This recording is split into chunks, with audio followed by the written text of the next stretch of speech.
Sentiche que unha vez que a vida é un caos, que vives demasiado, que non paras de correr, non sabes hacia onde, non podes parar, porque un minuto só has empezar a recordar. E agora que máis das preguntas xa sobran, non mires hacia atrás, non busques respostas, que non atoparás. Boa tarde. Xa ao inicio deste encontro, o noso presidente, César Sánchez, dicía: nunca estivo tan en perigo non só o noso idioma como ferramenta de creación, senón tamén o papel do escritor. No ano en que a Academia Galega elixiu o que fora presidente da nosa asociación para ser homenaxeado no Día das Letras Galegas, tomamos o seu verso, Recollo de hierro de no verbo inteiro, para abrir esta mesa. Un verso dun poema emblemático de Canía de Galicia. Un poema que nos poñía, que nos pon, ante a nosa realidade. A realidade da colonización do noso país, da opresión, das bocavillas en que se nos exixía o patriotismo de falar español, a realidade revitada unha vez máis este ano 2010 de silenciar cada vez un pouco máis o noso idioma, porque ese é o xeito de afastarnos progresivamente da nosa identidade. A realidade de ter que seguir sendo nós os que expliquemos por que falamos e escribimos en galego, cando a pregunta debería ser por que outros non falan e escriben en galego. Pode a escritora estar a marxe da realidade sociolingüística do seu idioma? Cal pode e debe ser a súa postura? Debe tomar conciencia de que forma parte da engrenaxe que vai manter vivo o idioma? Debe ter unha postura a este respecto? Debe ser activa ou activo na defensa do idioma para a súa supervivencia e normalización? Como se permeabiliza isto a obra literaria? Ou non traspasa? Unha obra literaria en galego está a marxe da situación do idioma? A situación do idioma ten implicacións na produción, difusión e repercusión da obra literaria? Pregunto: compre que hoxe sigamos contando con escritores como Castelao, que no seu día escribiu Se aínda somos galegos e por obra e graza do noso idioma, ou que tamén escribiu, que nos puxo diante do espello do derrubamento do Pórtico da Gloria para explicarnos o que significaría a perda do noso idioma propio. Cómprenos aínda un Victorino Taibo que diga: o galego que non fala na lingua da súa terra non sabe o que ten de seu nin é merecente dela. Fainos falta aínda que alguén, como dixo Curros no seu día, diga: de dous modos impóñense os idiomas, pola forza das armas ou pola forza das ideas.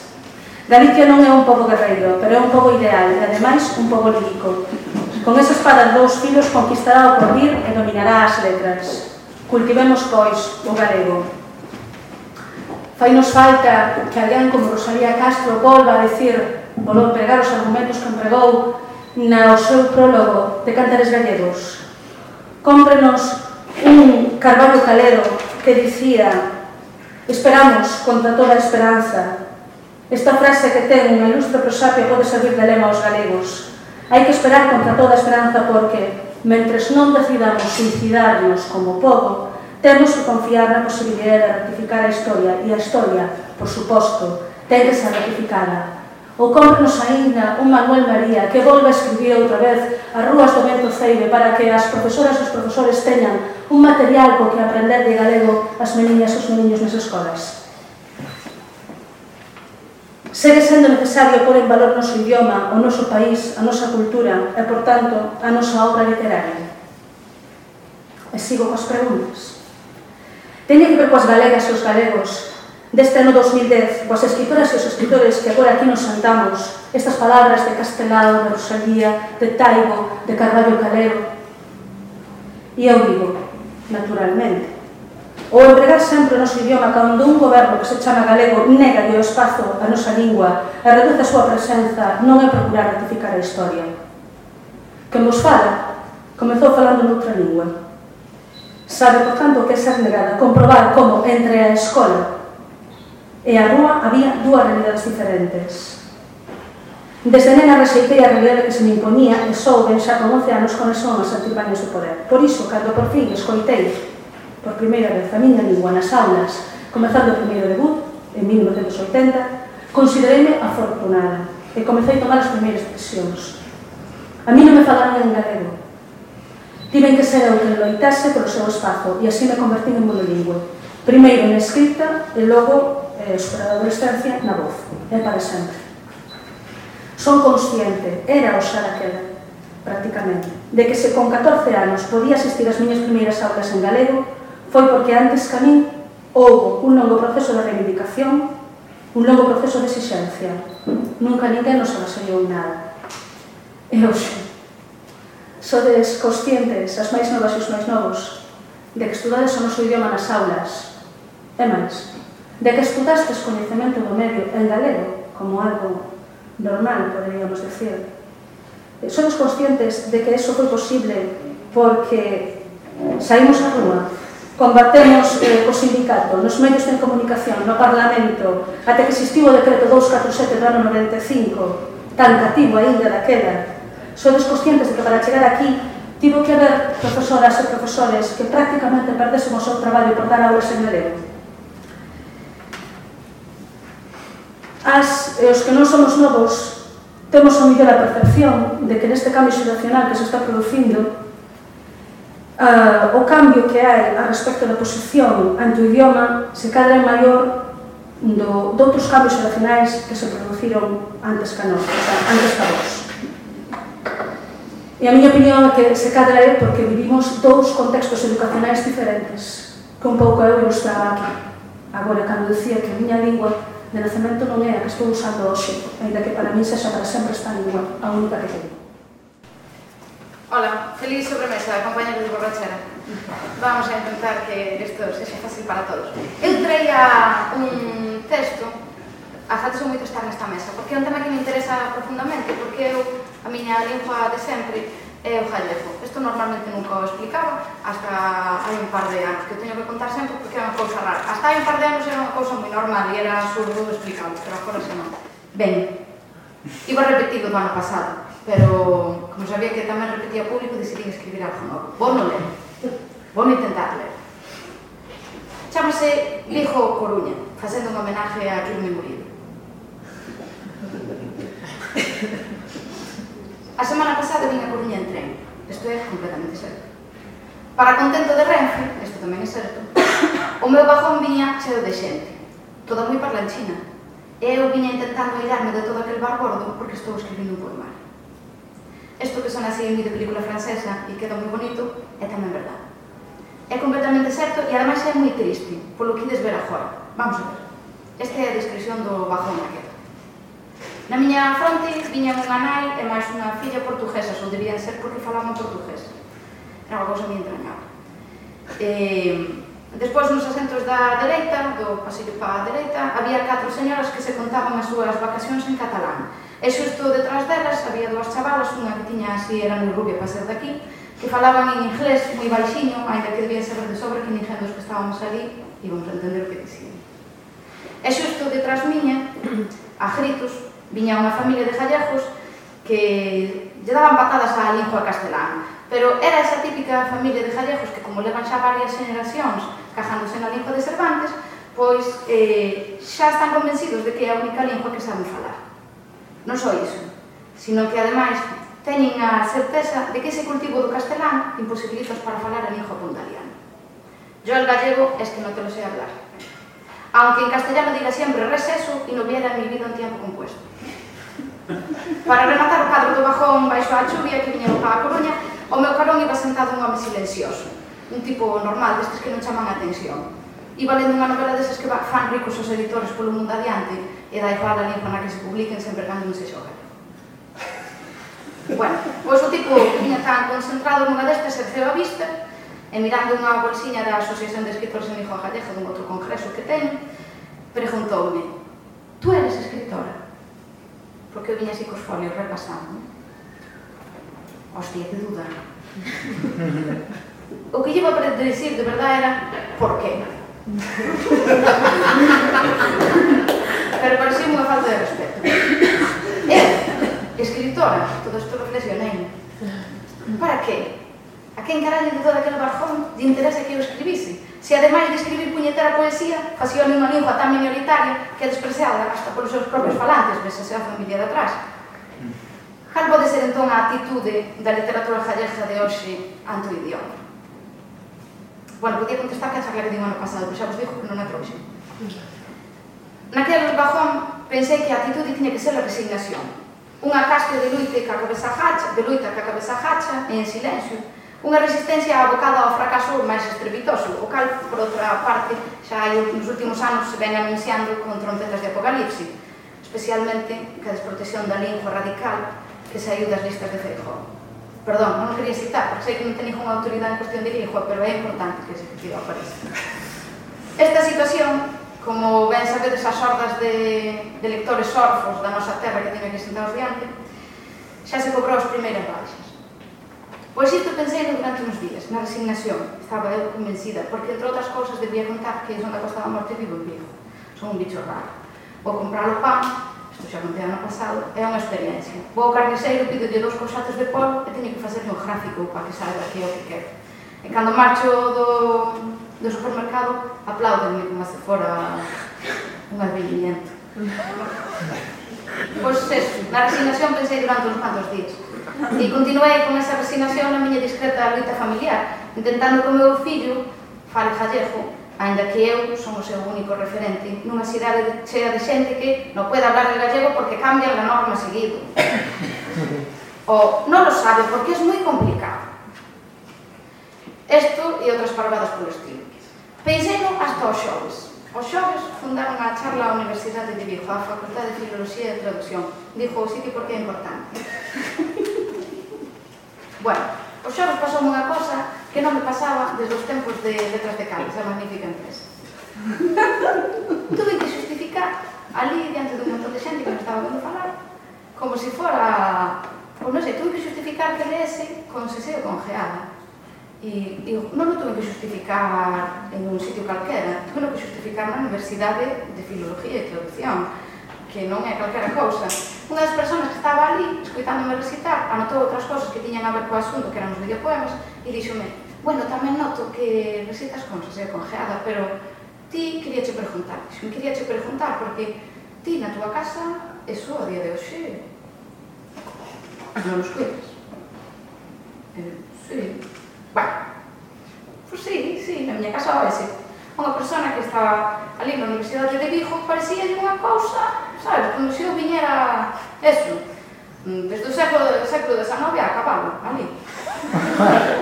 Bueno, aí xa me convencín de que tiña que volver, que a resignación non valía, que tiña que volver a aquel rollo que pensei que era fruto da adolescencia, pero estaba engañada, aquel fervor por defender a miña lingua, que para mí é unha cousa normal, e xa non só a miña lingua, sino a maneira de falar do meu lugar.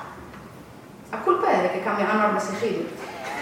Bueno, xurvos que me miraba como se viñese de a cabalo nunha mula, directamente desde o século XIX. Faltoulle preguntarme onde aparcar o DeLorean. Isto fixome pensar que eu non sei, sinceramente, cal é a situación dos escritores gallegos de hoxe ante a lingua. Tamén é certo que non todos temos a mesma bagaxe, pero entendo que moitos, como a min, aprenderon o gallego na súa infancia. De todas maneiras, ainda que non fose así, se escriben en gallego, e especialmente se non é así, se escriben en gallego, pois non o fan pola gloria, tampouco fan polos millóns, e moito menos polo recoñecemento do público, porque volvamos a pensar naquel bajón de Renfe. Se os escritores gallegos de hoxe seguen a escribir en gallego, ten que ser por resistencia. Así que, Pondal, prepárate. Curros, o vosso non foi nada. E Rosalía non te dais, porque volvemos uns cantos séculos atrás. Se os séculos oscuros nos pareceron malos, agora isto vai ser apocalíptico. É que só nos me ocorre iso. Ten que ser como unha luta como a de hai 300 anos, porque é a mesma guerra, pero non está acabada. Nin eles ganan, nin nós nos deixamos vencer sen levar por diante como a cabellera enemiga. Só que agora, eu creo que a situación foi máis complicada, porque estamos realmente sós. Ese pobo que jardou a lingua, ese que tiña o tesouro dos que os escritores vivían, ese pobo desde logo non é Vigo. E supoño que tampouco xa non é Galicia. Ese pobo xa non existe. Ese pobo agora viaxa en Renfe e di, receso e el gallego non hai que lo entienda. Así que agora a Libra tocou os platos de lugar. Agora somos os escritores, entre outros tarados, tercos, que porfían porque o gallego non se tarda baixo a chuvia como as vivencias dun replicante, dijo que agora somos eses os que teñen que ter da lingua e da pouca xente que o fala. Digamos que o tesouro cambiou de mans. En que situación nos deixa isto? Ahora pasan as preguntas. Cal é a única salvación do gallego? Como apuntaba ano pasado Secho, era algo que eu nunca mirara, e igual somos neofalantes. Non deixemos xa de mirar os mal porque colocan o pronome do revés. O gallego será, finalmente, sin eles, unha lingua fósil, unha anécdota dos temarios de lingüística, será ese fulgor que vemos dos gallegofalantes cando nos atopamos con outro a UCI, e esa sombra que é o futuro é o médico que nos ven a visitar, ou son Feijóo e Jorge Arajo que nos ven pisar o río.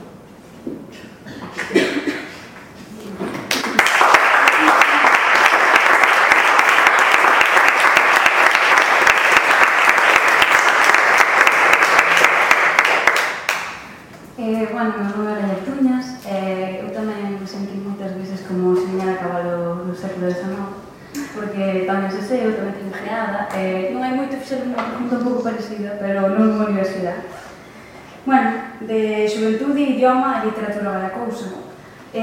As dúas cuestións que vou intentar analizar como moza galegofalante, que se dá a casualidade que tamén, bueno, escribo algunha cousiña de vez en cando, non moita cousa, son cal é a atitude dos mozos galegos perante o idioma. Eu, incluída como moza en galego, quería, pois, de alguma maneira, proxectar a miña vivencia. Ao mesmo tempo, querías tamén analizar que provoca esta postura da mocidade de Galicia na situación actual da lingua. Teño 21 anos, medrei a desenvolver de xeito espontáneo e natural, sen ningún tipo de mutacións, falando galego, que por certo ten máis de 3 millóns de falantes. Fui monolingüe no noso idioma boa parte da miña vida, unha característica que compartimos moitos nosos galegos que nos en no rural. Todos os falantes en galego nos atopamos algunha vez con prexuízos cando nos coita falar na nosa lingua, ben sexa polo idioma en sí ou pola nosa variante dialectal, que decía ela de Gerardo Seseo, de non saliste, este idioma non existe, isto inventaste, isto documento no blog, bueno, esas cousas. Mas, afortunadamente, isto non quita que a ollemos como un trazo que nos identifica, como parte dun colectivo que nos axuda a reconocernos de vez en cando no espello. Opino que é importante saber quen somos, nesa identidade xoga un papel clave a lingua, que falamos e na que pensamos, posto que parte da nosa lógica interna reside nela, sen entrar en ningún tipo de análise psicolóxico. A miña testemunha non deixo de ser minoritaria, xa que a experiencia e a realidade confirman que a mocidade galega olla a lingua dun xeito aséptico e alleo, como se non fose se tratara. Maiormente respírase respeto polas letras, iso, pois, non hai que negarlo, ninguén che vai dicir que Castelao era analfabeta, pero desinteresa a parte. Eu mesmo me sentín algunha vez parte dunha reserva de galegofalantes con variedade dialectal, pechamos comillas, a que miran con curiosidade e sorpresa cando falo. Tú hablas así sempre? Falo, claro, como vais falar senón. E tienes un gallego moi limpio. Me recuerdas a como hablaba mi abuela. Daquela doume de conta de que son mirada como unha especie en perigo de extinción, non é calital, por iso de trasladalo á realidade galega. Esta conversa tivo lugar en Bulgaria, non hai moito tempo, con estudantes universitarios galegos, por suposto castelanofalantes. Éramos 11 e só 2 falábamos galego. Non sabemos se eles sabían falalo, porque só falaban en castelán ou se ocorreaba en inglés. Yes, there is a language in Galicia, the Galician, they can speak it, dixo o coordinador do grupo señalando unha liña máis a miña colega. Non sei se é representativo, porque a viaxe foi fruto dun intercambio organizado pola nova xunta, mas aconteceu e aos feitos me remito. Dos comentarios que ali escoitei, puiden, tomei má licencia de tirar varias conclusións. Son bella cando falo, o meu galego non é sucio, e os meus desaparecerán. Cabilo niso e entendo que a nosa xuventude relaciona o galego coa ancianidade, co pasado, cos antergos, un ente ao que rendirlle respeto, pero que está a piques de desaparecer.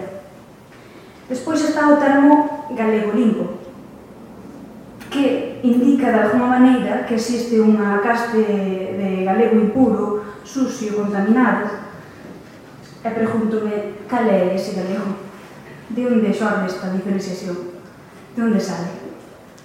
Neste punto tocaría falar do estándar oral, para ser máis concretos, que, aínda que non existe, todos se identifican cun tipo de lingua, vou chamarlle enxerde, algo así como a norma da TVG, que fixo moito pola normalización, pero que deixou a un lado traxos como a Geada e o Seseo, que son meus, de María, de moita xente, relegados do ámbito informativo, solamente reunidos para certos espacios humorísticos.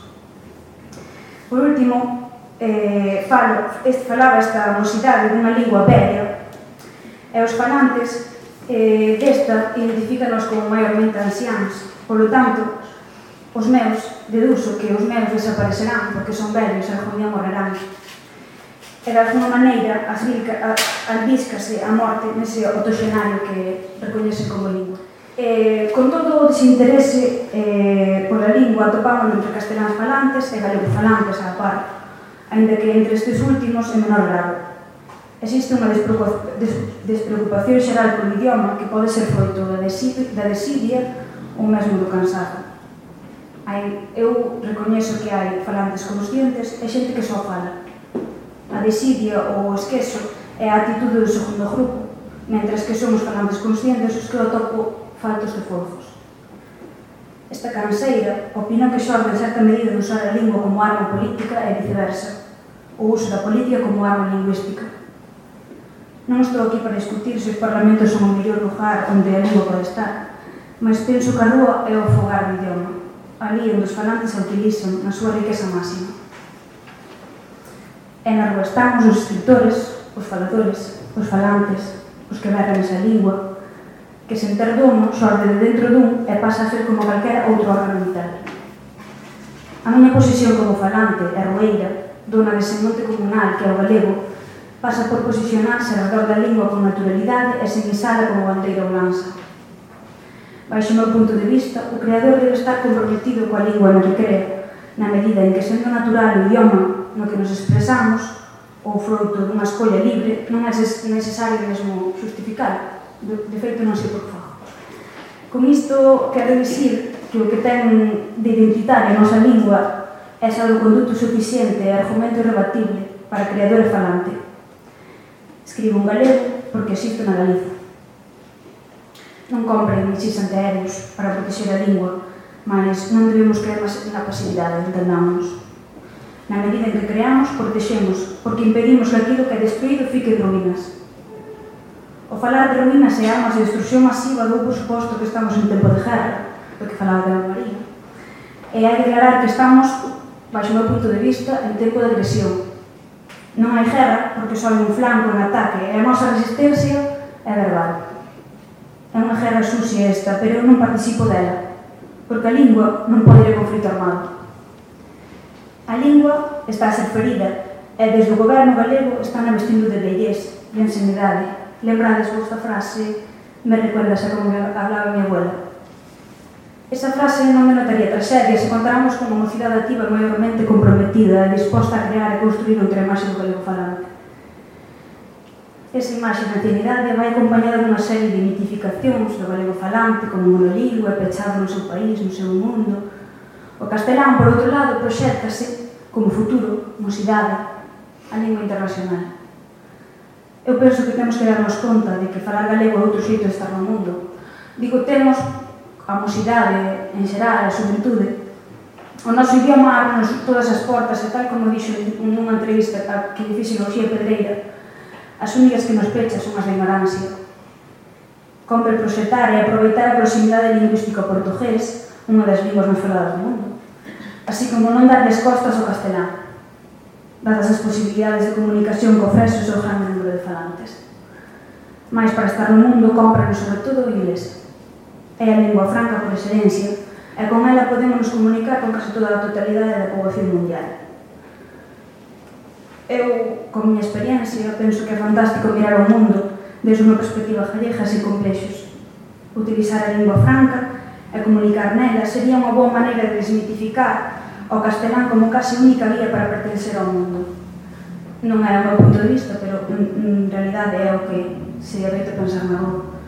Dicir, falo galego, estou no mundo e non teño por que justificar a ninguén, porque non é nada novo, xa outros o fixeron antes con menos posibilidades que a mí. A normalización, eu nunca gostei desa palabra, no meu caso non foi necesaria, eu sou normal. E non uso a miña lingua como arma. O verso, para mí, nunca pode ser arma. As persoas van armadas, as palabras non. Dito isto, a modo de conclusión, quería ser optimista. A procesión con naturalidade do galego como lingua con futuro debe facerse desde a rúa e para a rúa. O galego vive nos rubeiros, con bostras e corredeiros. Temos que recoller o verso inteiro e isalo, mozos e creadores, posto que o galego é unha lingua nova e con futuro, se sementamos e lle damos un pulo novo. A ameaxa está aí, como estivo xa sempre. Eu aprendi a contar en galego e quero que os meus filhos tamén o fajan.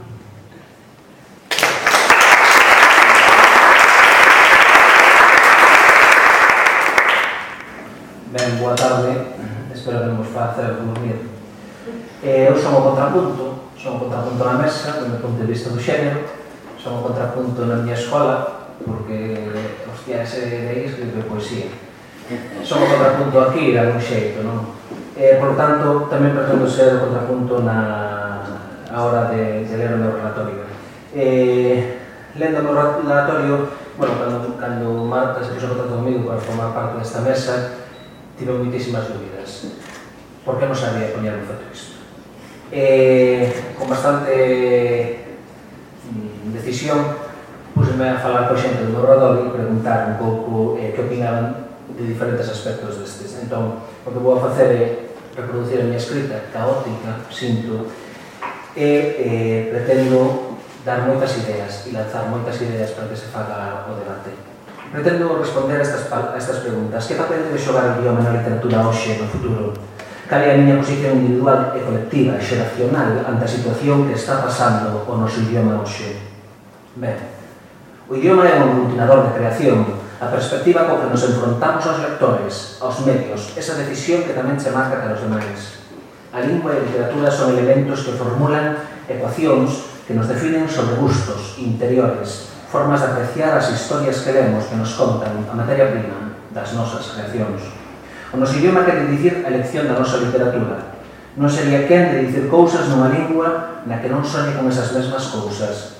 Por lo tanto, vou a falar da literatura que facemos na lingua na que soñamos. Ben, pretendo relacionar literatura e linguaxe con excelencia creativa, sen etiquetas, sen explicar a escolla lingüística. A literatura galega non é mellor que a outra por estar escrita nunha lingua excepcional, sonora, máxica como a nosa lingua.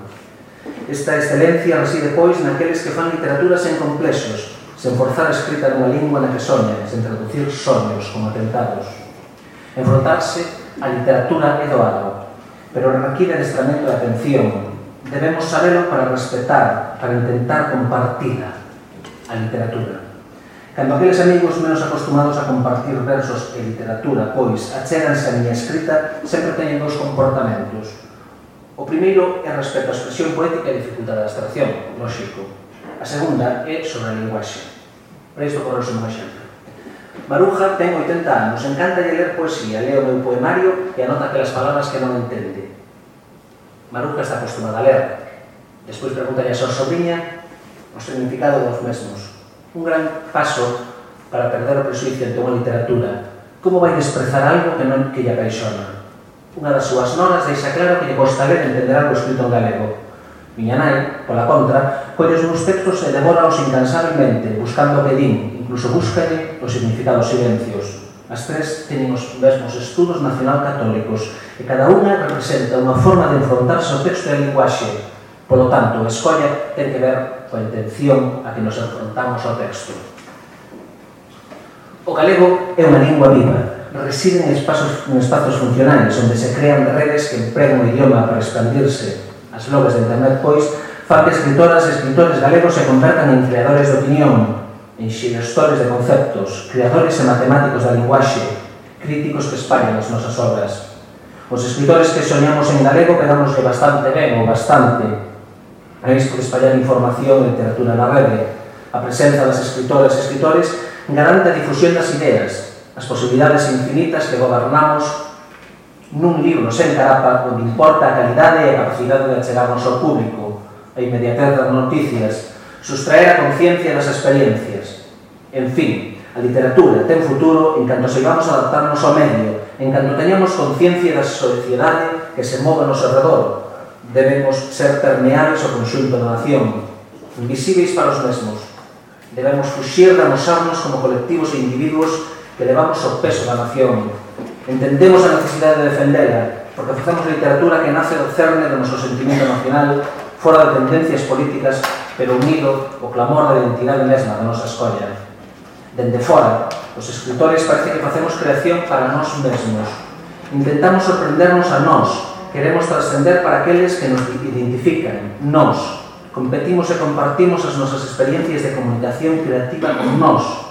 E a todo isto, somamos a idea que, dende fora, observan a uns cantos que perden bastante tempo en escribir e teñen blogs, que visitan e comentan outros que teñen blogs, e así son xente con blogs que escriben, ás veces en papel, e len outros que teñen blogs, ás veces escriben en papel tamén.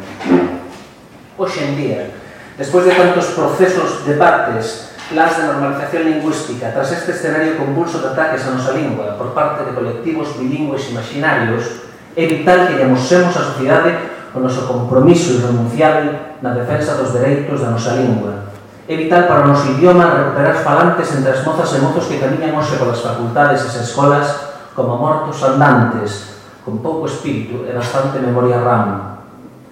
Mozos predispostos a odiar algo tan tradicional como galego.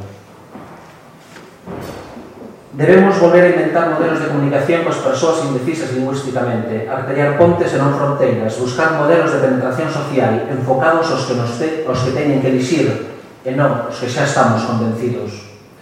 A mí gusta andar por aí como un home anuncio, con chapas de busco amante galego-falante, prolingua, camisetas que van facendo xogos de palabras, autocolantes de queremos galego, etc. e demais. Hoxe teño disfrazado. Parece que imos dicindo, se nos observan, que tes que levar en riba a encomenda de falar en galego. Parece que se falamos en galego temos a obriga de levar a bandeira na man. Debemos eliminar, pois, etiquetas da nosa condición de creadores, de escritores, de poetas ou mesmo de lectores.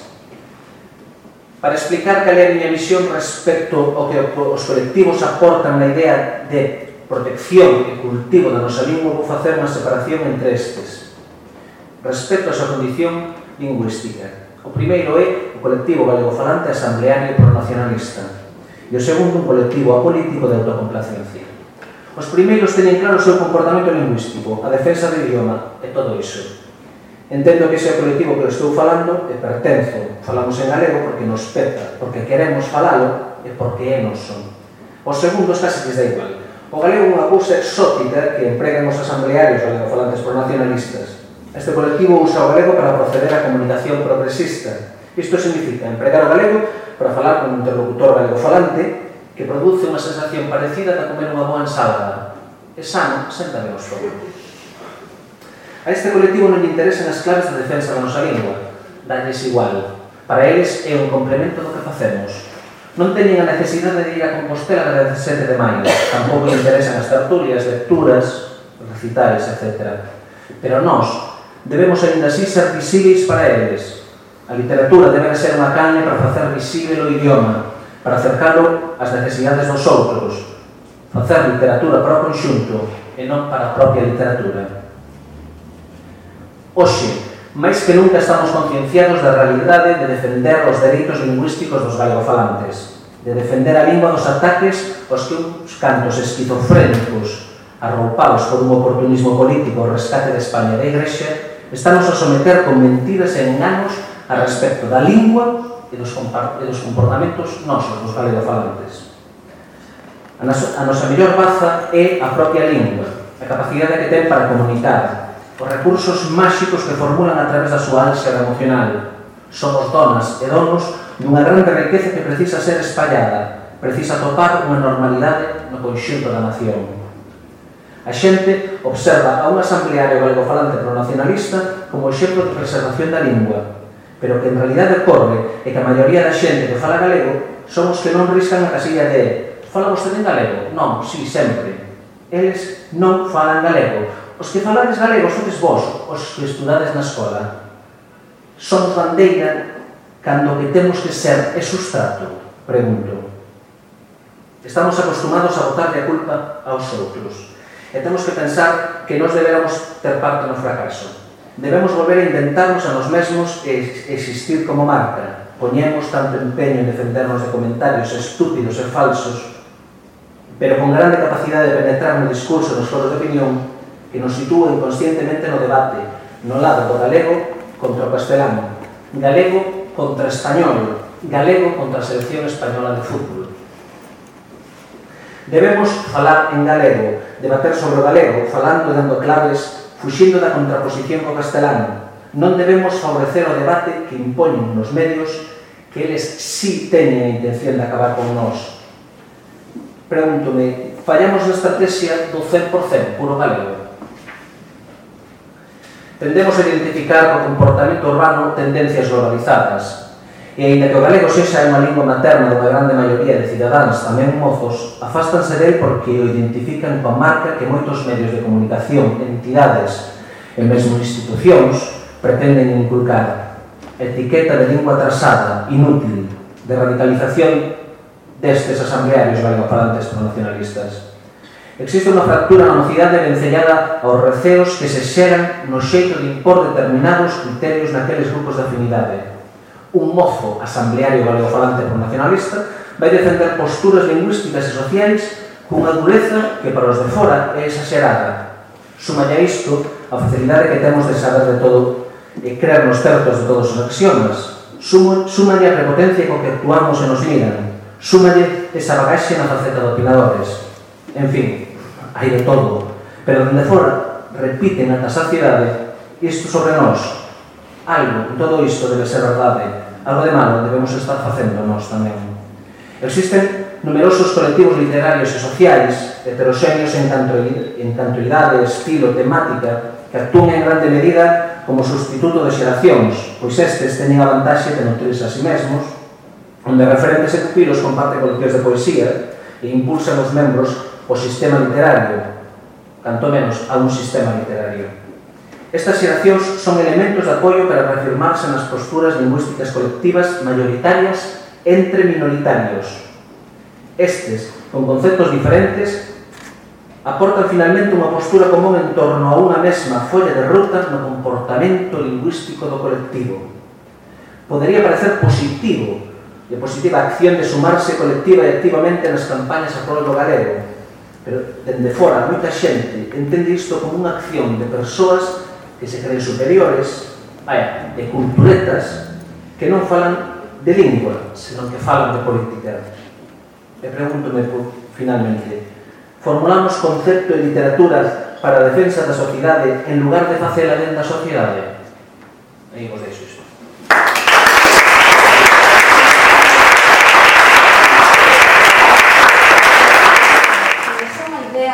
Esa idea de resistencia que falamos dela e que está moi ben, pero que la escoito moito, pero creo que nestes momentos que ata nos pode facer dano, non? Porque para mí unha opción de falar galego é unha opción de vanguarda. Non me sinto que estou resistindo, me sinto que estou na opción máis vanguardista. Vives en Santiago, non? Non no razo, como compañeiro. Non o razo, pero móveme moito, por Pontevedra por Vigo, e non me sinto unha resistente, nin beso que me mire como unha resistente. O contrario, me miran como unha persoa, pois, con, non sei, ata as veces te miran como di Daniel, que te sentes superior ou mellor, ou que estás nunha opción moi, non sei, pero de resistente nunca, inferior nunca. Mais ves que queres ser unha vanguarda, que te crees moi guai, cousas nese estilo. A ver, estou falando nun sitio moi coloquial para que me entendades. Só iso, pero... Podo comunizar iso. Dicir unha cousa que se quixeron antes meter, pero vas facendo arriba se non metes todo. Pero xa me parece moi importante. Ela fala dende Morrazo, eu falo dende Morrazo. Somos unha terra na que históricamente temos un vencello moi importante co nacionalismo, saben, de épocas democráticas post-franquistas, inmediatamente.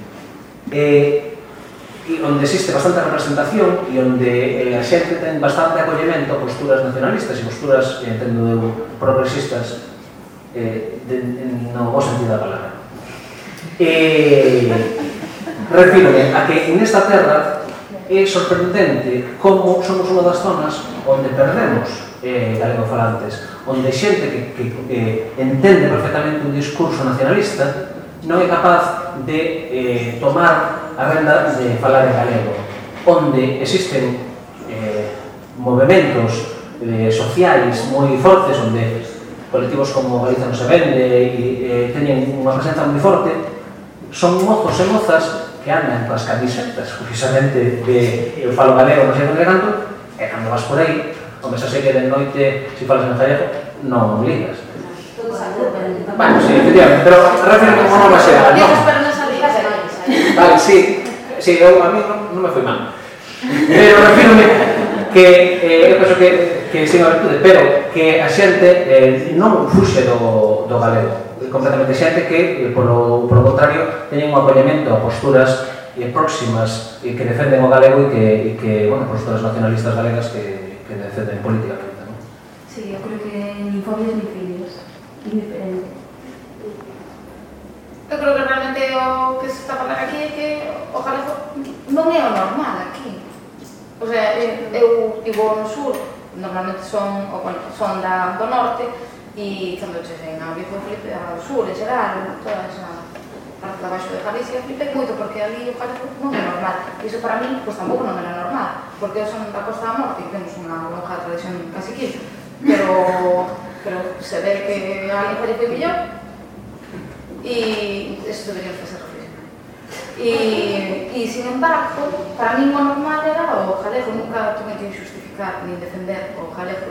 E agora, que eu intentaba explicar, non sei se pola situación ou porque polo lugar onde vivo, eso sí que me pasa. De repente me sinto unha resistencia aí, porque é completamente, é moi difícil ser galego nun ámbito que se desenvolve a todos os aspectos en castelán. A ver, pero eu son de Vigo. Eu xa vos dixen que son neofalante e considero que formo parte do futuro da lingua, porque máis nos vale que moitos como a min se pasen a ser neofalantes, verdade? Quero dicir, pero eu tamén vos dixen, había dúas realidades. Había a realidade da escola e a realidade da casa. E en Vigo, a ruptura xeracional, da transmisión xeracional do galego produciuse na xeración de miña nai que ten 64 anos. É dicir, a ela non lle falaron galego. A miña nai non fala galego, por tanto, que me iba a falar a mí. Entón, ainda así, non sendo eu, porque claro, isto de ser de Vigo e agora se non pouco acudir. É para poñer en redado nesa tamén as contradicións.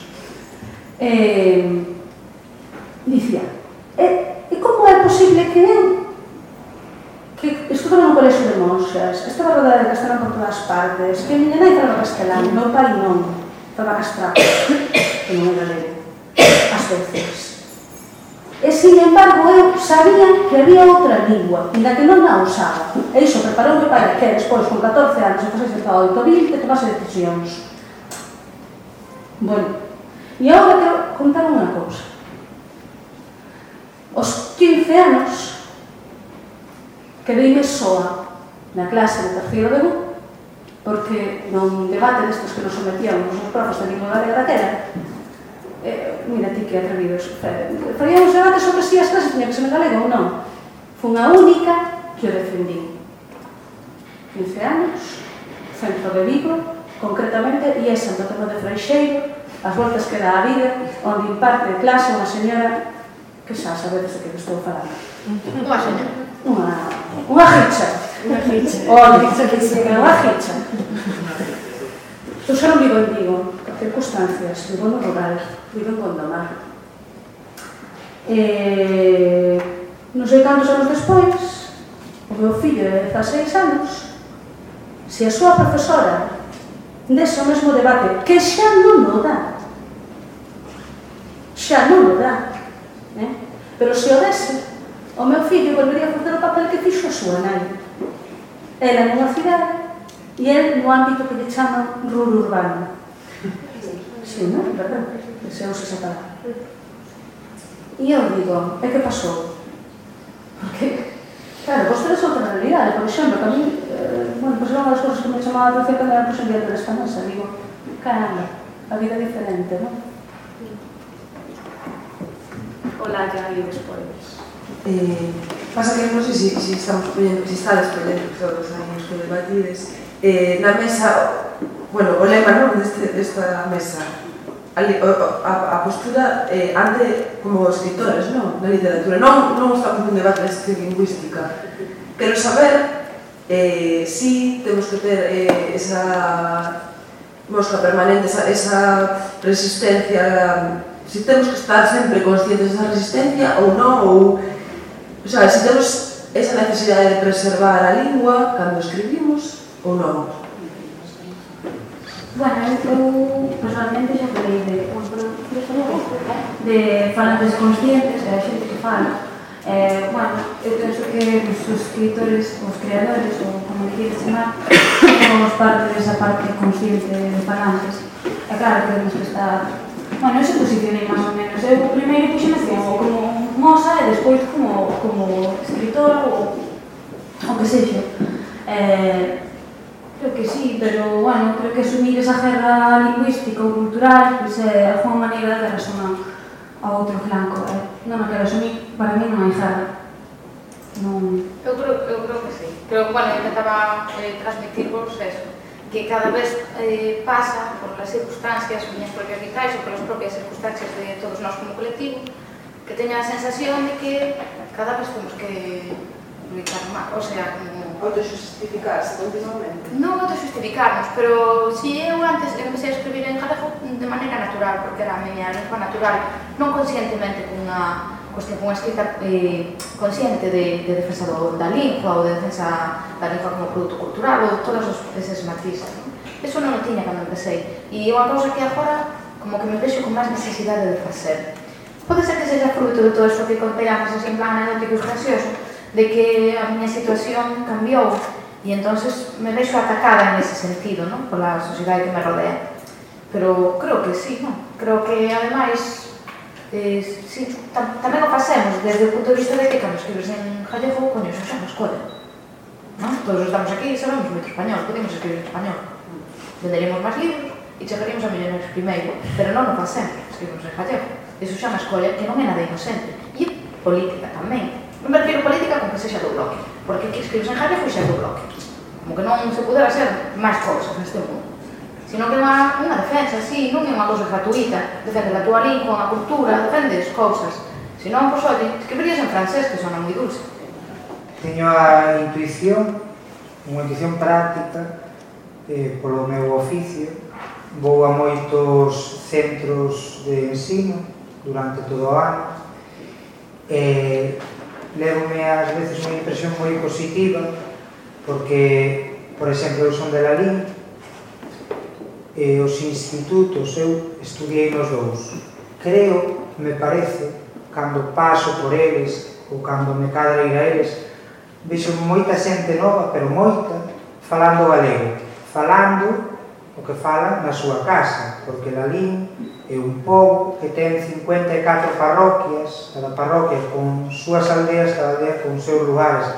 Hai tanta xente ou máis no rural que no propio Lalín que é rural. Entón, me dá a impresión de que de alegría, sí, de que non está todo perdido, porque vexo que o falan con ningún posicionamento político, senón con moita naturalidade. Despois, me parece, vamos, polo que vou eu comprobando comigo mesmo, que o do galego é unha cuestión de moitos xestos pequenos, e non sempre de discursos. eu estou seguro que convence máis a un rapaz, ou se lle vai sumando á súa memoria afectiva os xestos e as cousas que ti podes contar, máis que se vas e lle faz un discurso da confrontación lingüística. A que me refiro? Eu hai 3 anos estive contando aquí en Palesco, nunha exposición que había, e contáballes contos dos que eu recollo, dos que están recollidos en libros de tradición oral. Conteilles un conto dos máis coñecidos sobre o lobo e o raposo. Cando saí, un dos mozos que me estivo escoitando, mozos de 16 anos, ningún dos que estaba ali falaba galego, porque todos saludaron e ningún se dirixeu en galego. Eu era supostamente algo medianamente extraño, non, ali. Pero gustoulles o que oíron. E ao sair, pasei por diante deles, e o que máis pinta tiña de macarra, de verdad, así, no sentido de pasota, díxome: tío, moi bien el chiste del perro. E dixen eu: pois sí, señor, porque lle gustou, pero que mos coitou en galego, vale? Non é nada, pero é unha punta. O mellor despois outra, e o mellor unha vez na súa vida ten que escoller, e escolle pola bondade do que foi vendo. Nun instituto que viño o ano pasado aquí a Coruña, cando cheguei sempre falas primeiro cos profesores, sobre todo coa persona que te chamou directamente, suelen ser personas do departamento de normalización, dinamización lingüística. E desde a estación de tren hasta o instituto que fomos andando, foime previndo todo o tempo. Foime dicindo: bueno, todos falan en castelán, nós facemos o que podemos. Entón sentíme como unha bandeiral dunha causa, que me levaban a mí como un bistec con pata para un orleós. E encheron unha sala moito máis grande que esta. Había, eu que sei, había 200 alumnos. Xa non conto máis sobre este detalle. Acabei de contar, foi máis ou menos entre 50 minutos e unha hora, comportáronse educadísimamente. Eu estive contando no Santo Tomé de Freixeiro, e con toda esa parafernalia que eu levaba, ese prejuicio que levaba, eu iba nervioso polo que ali me iba a topar, e foron encantadores comigo. Non percibín neles ninguna agresividade, ninguna falta de respeto, nada. Cando acabei de contar para estes rapaces, todos castelán falantes deste Instituto da Coruña, díxenlles: mirad, eu teño que confesarvos unha cousa, que me sentí moi ben contando aquí para vos. A vos gustou-vos o que contei? Sí. Bueno, pois alégrome moito, porque sempre me pasa o mismo. Cando veño contar á Coruña, e o digo o día de antes, en Lalín, pregúntame: mañá que vas facer? Vou contar. A donde? Á Coruña. E en que vas contar? Eu: pois en gallego. E van te entender. E digo: pero o que pasa na Coruña son parvos ou que lle pasa? Claro que entenden, ou non entendestes? E todos: sí. E entenderan, claro. Pero non digo de alargar un discurso, porque a literatura non alarga un discurso, para isto está a política, e a que se arreglen entre eles. Pero digo, sí, de que escribamos o que queramos escribir na lingua que escollemos, que non é unha cousa gratuita, pero non, que largamos un discurso, non? Porque sí que sexamos conscientes, non? Iba un poquinho polo que comentou Celso, pero eu sí teño unha receita, creo que mellor, non sei se quería exactamente a receita ou que facer os escritores, ou... Eu quería centrar o debate. Sí, bueno, e ten que ver tamén co que dixo tamén Lucía agora na seguinte intervención a túa. O feito de escrever en galego é unha escolla, e nesa escolla te posicionas, e esa é a túa loita, e esa é a túa bandeira, a escolla da lingua. Eu vexo ben, por exemplo, no meu caso persoal, que ademais de escoller unha lingua, escollo unha norma minoritaria. Eu non teño que andar por ningún lado explicando, eu xa escollí. E unha vez que escolles, eu creo que a loita túa é facelo ben. O a loita nosa é preocuparnos de que esa lingua que usamos este ben traballada, este coidada, ser serios e responsables co que temos nas mans. Porque o que é a bandeira nosa xa está no momento que escollemos usar esta lingua e non a outra que está nas nosas mans e que podíamos ter escollido, non? E eu creo que eso é suficiente. E guardar os discursos para que vayamos como cidadáns, se queremos, alguna manifa ou nos integremos en alguna plataforma en tanto cidadáns e cidadás ou integremos un partido político que queiramos. Pero en tanto escritores o noso traballo escribir ben. Creo que non hai outro. Bueno, para mí, vamos. E escribir ben non. Intentado todos os días. Justo ao contrario do que acaba de decir Rosana. Sempre digo, Marta se me ten botado unha bronca por decirlo, pero eu creo que debe ser o discurso, ainda que saibamos que non é verdade. Eu non escribo en galego porque escopo, eu escribo en galego porque que coño, sei que vou escribir en alemán se a lingua deste país é o galego, vale? Este ten que ser o discurso. Entendo que debe ser o discurso, vale? Outra cousa é que non saibamos que realmente hai unha opción de escolla, vale? Que hai unha posibilidade de escolla, podemos escoller escribir en castelán, podemos escoller instalarnos noutro sistema literario, pero eu creo que o discurso debe ser como vamos a escribir outra lingua, que posibilidade hai, non hai outra posibilidade. Que estaba pensando un compañero catalán agora non vai levantarse a decir que en Cataluña estoy Juan, non? No es igual porque hay, las instituciones públicas ahí sí que están de parte o intentando al menos dar una ayuda. Pero por ejemplo, en mi caso, yo solo me planteo por qué escribo en catalán cuando mis amigos que tienen mi edad y son de familias catalanas o próximos me preguntan por qué lo hago ellos. Entonces es cuando me lo planteo y en el momento no tengo ninguna respuesta porque normalmente no pienso esto y los digo porque sí. Y después cuando pienso, creo que es por una decisión estética. Pero cuando pienso más, creo que es por honestidad, porque si hiciera otra cosa sería un farsante. ¿Alguna cosa más acerca? É que simplemente porque me daba a sensación de que o que nos estamos contando aquí para a realidade catalana debe ser como de extraterrestres, non? Eu cando vou a Cataluña sempre digo que sempre volvo de Barcelona dicindo que vou facer nacionalista catalán, porque realmente é un país que ten orgullo de país, en contrario que pasa aquí moitas veces que temos que andar pedindo perdón por ser nacionalista. Bueno, pero esto es una fase que está pasando, no ha pasado del todo, pero ya se ha superado un poco esta fase de pedir perdón, ya es un poco de creérselo, de que es una lengua y una cultura normal, ¿no? Porque si en inglés habla inglés, en castellano habla castellano, están ejerciendo derecho, hablando normalmente, pero si un gallego catalán hablando en su lengua está haciendo política. Entonces esto ya se está superando un poco, pero muy poco, a una guerra, pero creo que sí, que está un poco más jodido. En este sentido sí que me gustaría añadir que en el País Vasco sí que es cierto que no está realmente ajustado al hecho idiomático la cuestión de construcción nacional o de visión política, ¿no? Esa tendencia o esa dialéctica estuvo más candente en los años 90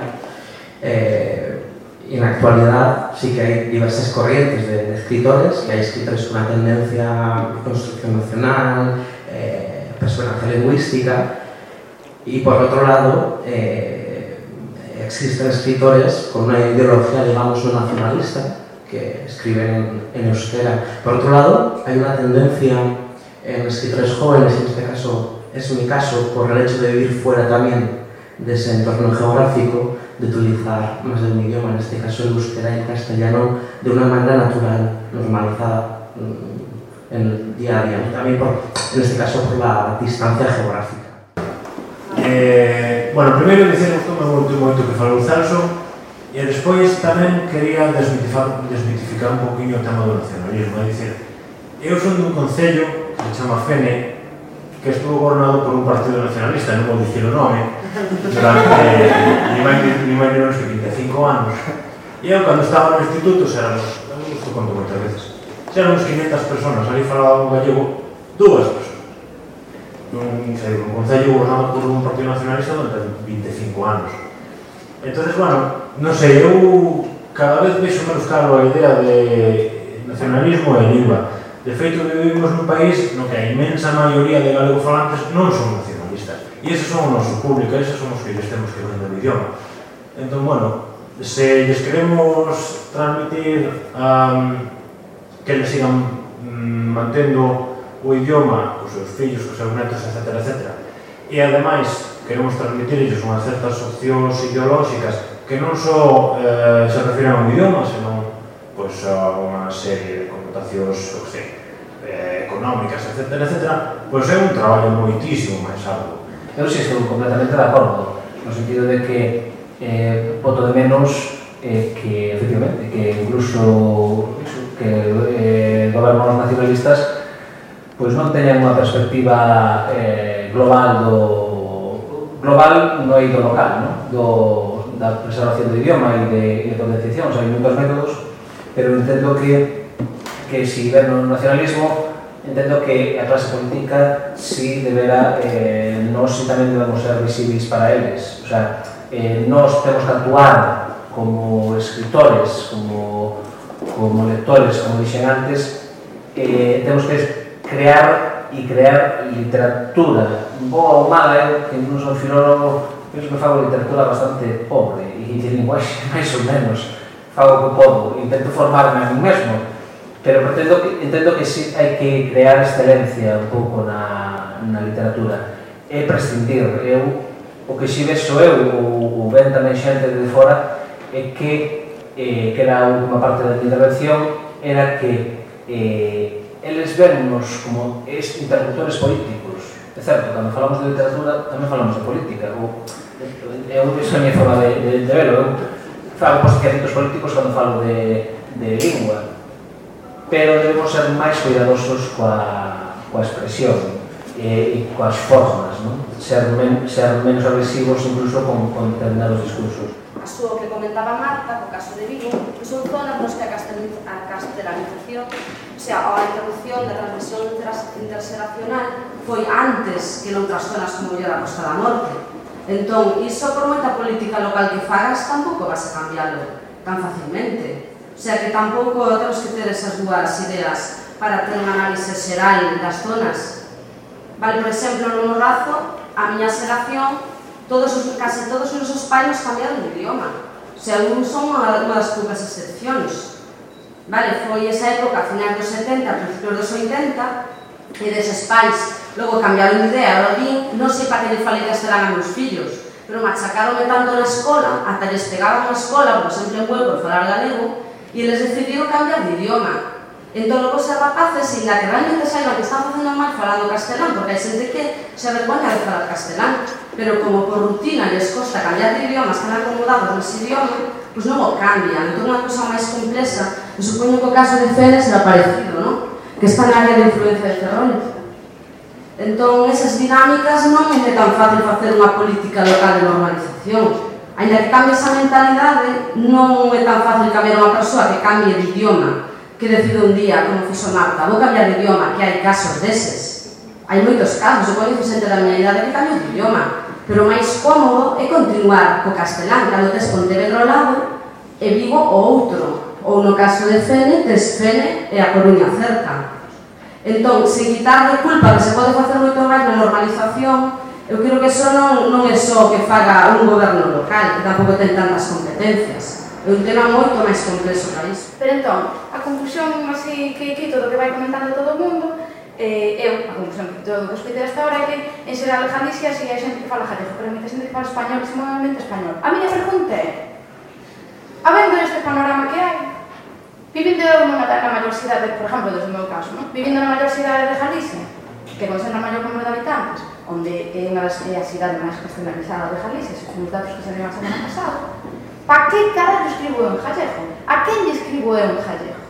Que sentido ten que eu escriba en gallego?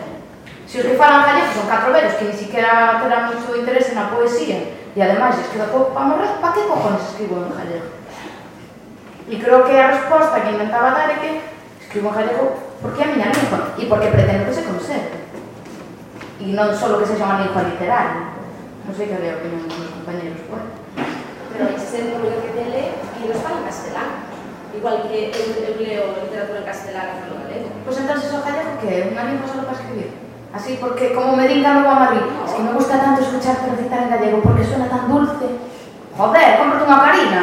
Entendes? Eu non aquí aquí a divertirte. Veño a comunicar, que che chego no rollo. Llego porque é a miña lingua.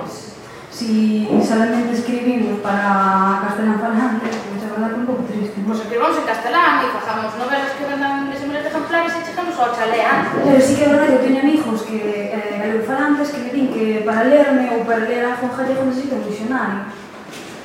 Entón, aí tamén hai outro problema. Canta xente comeza a escribir en galego porque os únicos certames literarios que atopa para presentarse son en galego. Eu coñezo casos. Non é o meu caso, pero non vou a poñerme diario de Patricia. Pero, efectivamente, si existen muchísimos casos nos que había do premio, equivoquei de mesa.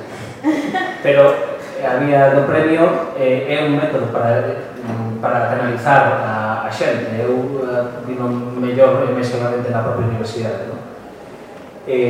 Bueno, pois pode ser positivo, non digo que non. Sí, eu personalmente, de feito, cando veo a César no Minerva, eu creo que era a única que era galego falante.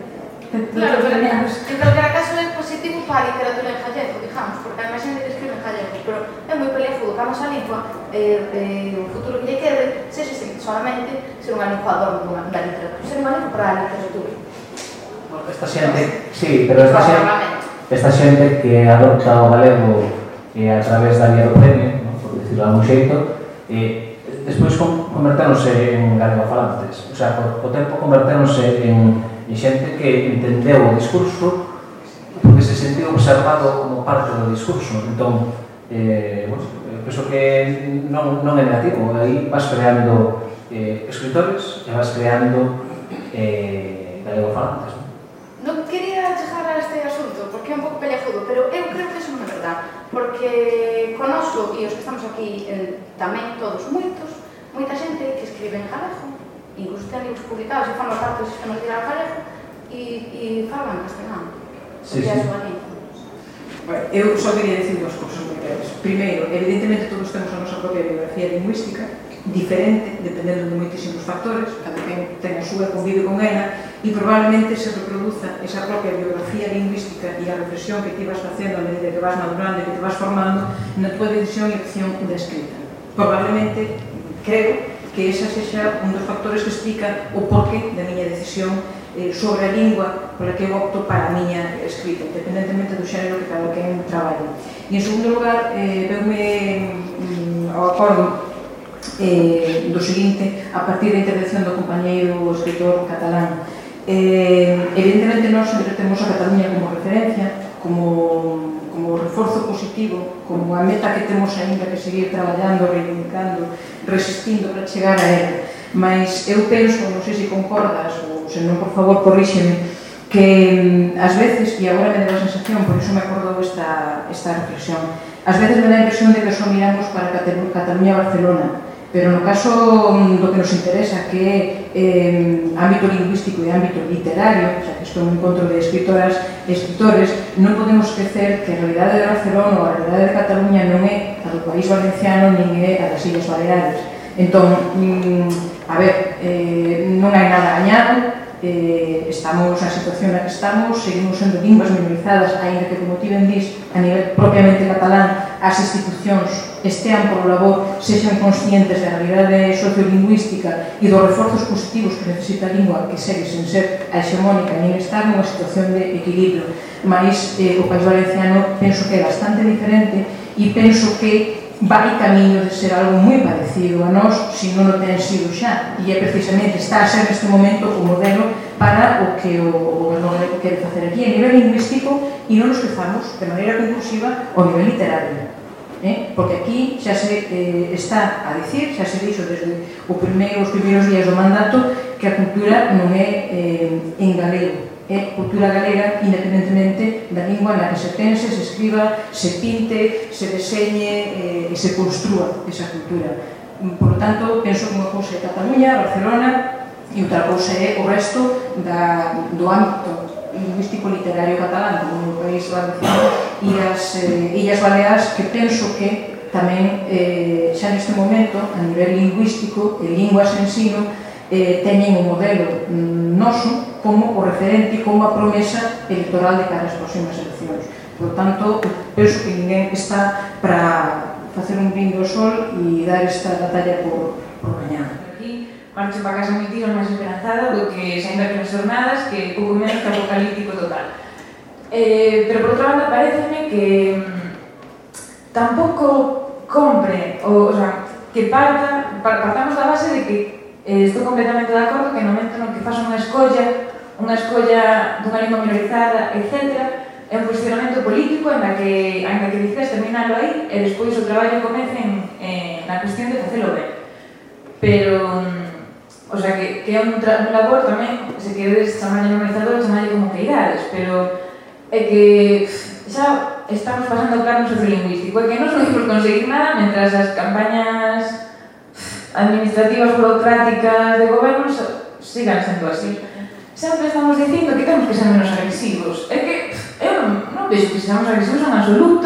Unha cosa que sí que nos vemos na briga de justificar. Non sei se que iso sí que é unha tendencia que hai que apartar. Pois que non galego porque sí e xa está. Porque escribes en español, joder, sí. O sea, non... Xa está, pois o que chama en inglés e que te lean en moitos máis sitios. Pero tamén temos esa tendencia de darnos a disculpar por ser agresivos. Realmente pensades que somos agresivos. Si é de risa, o sea, non sei, unha reflexión así en alto é que, non sei, que ás veces tamén parece que defenderse é agredir, cando precisamente somos a parte que recibe os golpes, non sei. Pero eu comprobei nunha charla que se dou en Lalín sobre o decreto do plurilingüismo que veu o director Anxo Lorenzo e foi promocionada por Novas Xuventudes do Partido Popular. En unha sala veía máis ou menos a xente que máis xente que estamos aquí, un número de sillas, non? Estaba todo cheo. Ali estábamos representados xente que nos interesa o tema, había profesores, a todos nos interesaba por algún motivo. E había algunha xente achegada pois como público xeral, que non catalogabas como de ningún dos grupos. E diante de todo, e aí vin eu o estudiado que teñen o tema eles. Diante de todo estaban postos os das Novas Xuventudes, os que estaban na mesa, estaba Román Rodríguez, que agora é portavoz do goberno, concelleiro de Cultura que foi varios anos en Lalín, e chamou moito a atención o papel que representaba cada un ali naquel foro.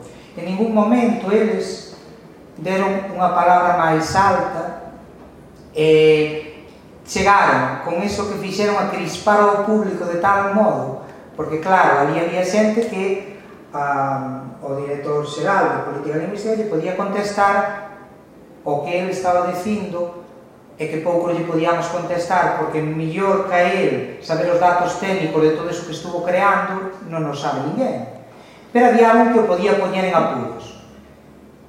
Cando se poñían apuros eu vía que os discursos maiormente da xente galego falante ou en defensa do galego eran discursos esencialistas. O idioma materno, o vínculo coa terra, argumentos esencialistas que a eles lles dá exactamente o mismo. Dalles exactamente, eu vino ali nas caras, mirando para as caras. Segundo, o director xeral de Política Lingüística é moi fácil collelo nun renuncio, porque hai 2 anos decía cousas que estaban escritas que eran exactamente o contrario. Cal foi a súa resposta cando parte da xente que estaba ali se chegou a cabrear tanto que un levantou unha revista e dixo eso decías aquí ao contrario? Cal foi a resposta del para aquel foro e aquel auditorio? Este xesto foi moi significativo, porque ao final a posta en escena foi gañada por eles cando non tiñan ningunha razón, e foi gañada por eles porque aquel que levantou a revista e outro que quixo, dado que non estaba representado na mesa un representante de Queremos Galego, con toda a razón, el quería falar, pero quería falar e ao mesmo tempo romper a mesa e poñerse como un máis da mesa. Entón repiteu que eles non foran invitados e deberían ser invitados. E dixolle con toda a razón o de Novas Xuventudes do PP: mira, isto organizámoslo nós e traemos a quen nos parece. E tiña toda a razón. Entón levantaron, se puxeron son da porta, armaron a Mari Morena, chamaronlle de todo, e eles saliron en olor de multitudes dos seus. Non fixo mella neles para nada os que nós podíamos convencer con argumentos máis que pausados, máis que creíbles. Os que estaban ali diante, ninguén os convenceu do contrario do que dixo o director xeral de Política Lingüística. E o que me dei conta é do ben estudiado que teñen o tema á hora de presentalo públicamente. E é posible que ás veces nos exasperemos, porque é que non hai unha maneira, isto, non hai que matule. Agora ben, é dicir, é unha situación provocada, porque non quere provocar, pero non é a tónica xeral, é dicir, nós non somos os violentos, en todo caso. Eso por un lado, é dicir, e hasta nos autoinculpamos da perda de falantes, e que agora a culpa é de que houbera profesores que intentasen inculcarme a mí que colocasen os pronomes e que o tiñan que facer, porque se yo sempre o diña que cando falo coloco os mal. Non sei o que dixo agora. Daquela, e compre ainda o sería o son docente. Ben, iso por un lado. E por outro, dixestes que o importante era escoller. Eduardo replicou e dixo que non é unha escolla, en que lingua vou falar. Estou de acordo, non é unha escolla. E agora eu pregunto outra vez, pero basta con facer a escolla? É dicir, eu escollo escribir en galego e xa está. Empecé a presentar esta mesa facendo referencia a unha serie de iconas literarias e dixen: compre reeditar posturas vitais e literarias como as de Rosalía, Curros, Castelao, Taibo, Carballo Calero. Limitáronse a escoller a lingua en que escribían? Pregunto-vos. E deixo outra pregunta na mesa, porque como moderadora era unha das cuestións que me preocupaba e creo que era unha das cuestións sobre as que se cernía a mesa, é dicir, a escritora ou o escritor simplemente escollen a súa lingua ou xóganse algo eles tamén co futuro do idioma e, por tanto, a súa postura ten que ir máis alá da escolla literaria. A escolla non é algo inocente e con faja aquí a pegatina de poeta gallego e pode ir por mundo xa tranquilamente. Hai tamén traballo de complicidade co país de clase, porque senón, como me volvo a repetir e xa non quería, podemos escribir en outra lingua, tanto nos dá. Non nos vai ben, así non nos vai ben, porque iso non proxetamos o que queríamos proxetar. En realidad non transmitimos que somos normalmente galegos, o sea, que non temos ningún tipo de complexo, senón que parece que estamos todo o tempo aí ladrando, atacando e tal, e cual. Ojalá que fase de outra maneira, a verdade que non sei ni como fase, mismo pensei, ojalá tener que sentar un día e pensar tranquilamente a ver como se pode pasar eso. Evidentemente non somos violentos. Bueno, non sei se foi por o que dixen, pero non somos violentos. Vamos, non... Ao respecto do tema de se foselo desde o discurso, desde a rúa, a promoción do gallego porque ten que ser sobre todo desde a rúa, de ti a ti, de normalizarlo. Normalmente falo galego non teño que justificar diante de ninguén, falo galego estou no mundo, como se dixen cando falei antes na minha intervención, falo galego estou no mundo. Unha coreana agora sabe que existe Galicia porque eu lle dixe, e sabe, bebeu licor café, estuvo cantando jaro comigo na noite de borrachera. Entón, eu creo que é unha maneira tamén de normalizarlo cos nosos, de seguir, sí, eu sei falar inglés, podo falar, podo dicir, mira, que está Galicia. Madrid é mellor está en outro sitio, pero non teño por contar. Quero decir que temos que mellor cambiar a imaxe dese gallego pechado. Igual, pois, non é porque o seamos, porque non nos somos, pero sí que eses outros que crispan queren transmitir esa idea de gallego vello, de gallego que está pechado, que non sale de aquí, que onde dices co gallego que a fronteira acaba no Sebreiro. Sí, acaba no Sebreiro, pero ti podes andar polo mundo sendo de aquí. Como podes andar polo mundo sendo de Madrid? Quero dicir, ti xeográficamente podes te mover falando gallego ou falando chino mandarín, que a gente sendo mesmos.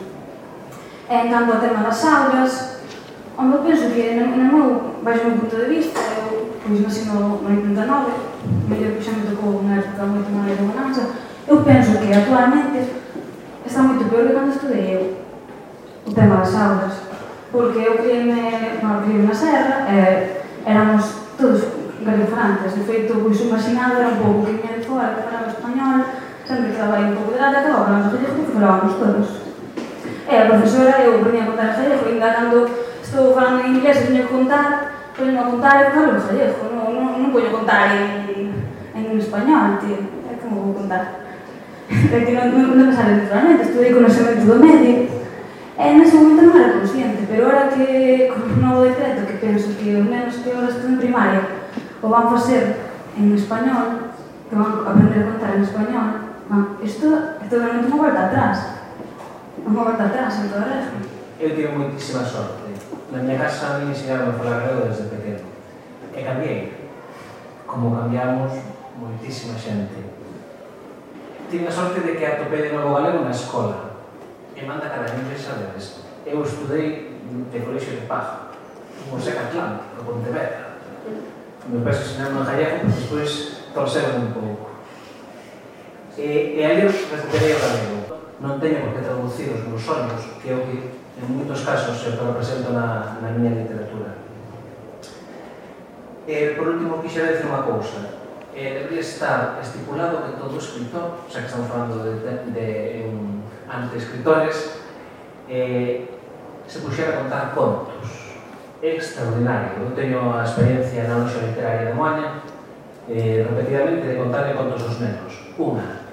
Anos despois, aquelas cousas que só botaban mocos e que narraban seguido, agora se chegan a ti e dinche: "Ola, falanche en gallego", porque lles falaban galego, porque lle contaban contos, abstraíanos a tal punto de que eles unha identifican a mí, pero saben e teñen a referencia do galego. Entón, como conclusión, a contar moitos contos, e falar moito.